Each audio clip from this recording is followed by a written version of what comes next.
Welcome back. I'm astronomer and author Jeffrey Bennett, here now with part 2 of the video I've created for the Totality app to help you understand the science of eclipses. As we discussed in part 1, a lunar eclipse can occur only at full moon when the moon is on the opposite side of Earth from the sun, and a solar eclipse can happen only at new moon when the moon falls into line with the sun as viewed from Earth. But why don't we have eclipses every month at new and full moon? In this video, we'll explore when and why eclipses occur.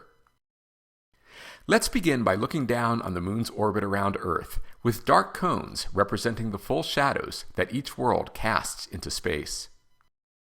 Starting the animation, we see that, as you already know, the moon's shadow can touch Earth only when it is here at the new moon position. Resuming the animation, we see that Earth's shadow can fall on the moon, creating a lunar eclipse, only at full moon. Let's now back away until we are looking down from high above our solar system, so that we can see the moon orbiting Earth while Earth orbits the sun.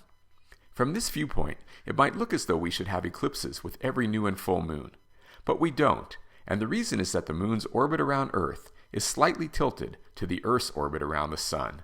To see the idea, let's focus on the moon's orbit in one place. This animation tilts our view so that we can see the tilt of the moon's orbit. The tilt is only about 5 degrees, but it means that the moon spends most of its orbit either slightly above or below Earth's orbital plane, crossing through this plane in two places that we call the nodes of the moon's orbit. Notice that this particular orientation cannot produce eclipses because the moon's shadow falls below Earth at new moon, and the moon is above Earth's shadow at full moon. A good way to visualize the three-dimensional nature of these orbits is to imagine Earth's orbit on the surface of a pond, so that the moon's orbit crosses through the surface. Here, we show the moon's orbit in 4 different positions over the course of a year. Now, the nodes are the points at which the moon splashes into or out of the water on each orbit. And if you connect them with a line, you'll see that this line keeps approximately the same orientation throughout the year. Notice that there are only 2 time periods each year during which the nodes line up close enough with Earth and the Sun to make eclipses possible. These periods, called eclipse seasons, each last a little less than 5 weeks, which is enough time for both a lunar eclipse at full moon and a solar eclipse at new moon.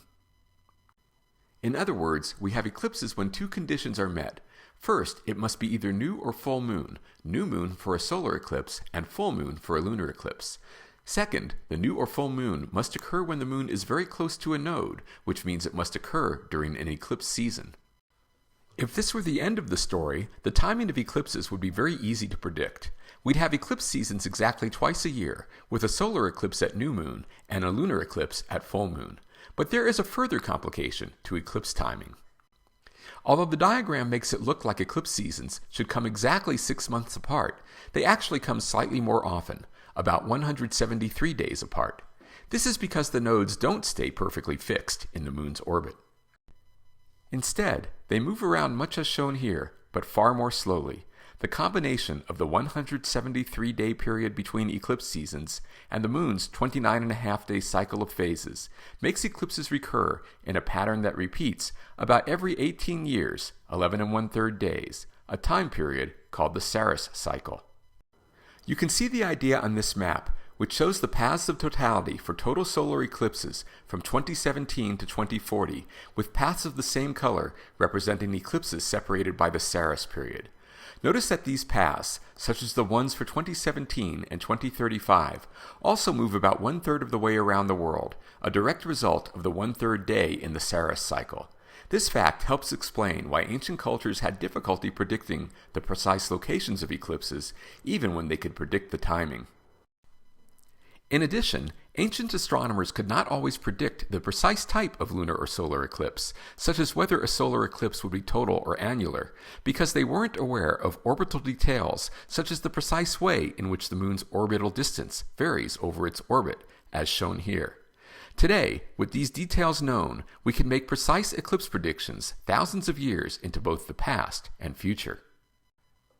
Finally, it's worth remembering that we see spectacular total solar eclipses only because the moon is just the right size and distance from Earth.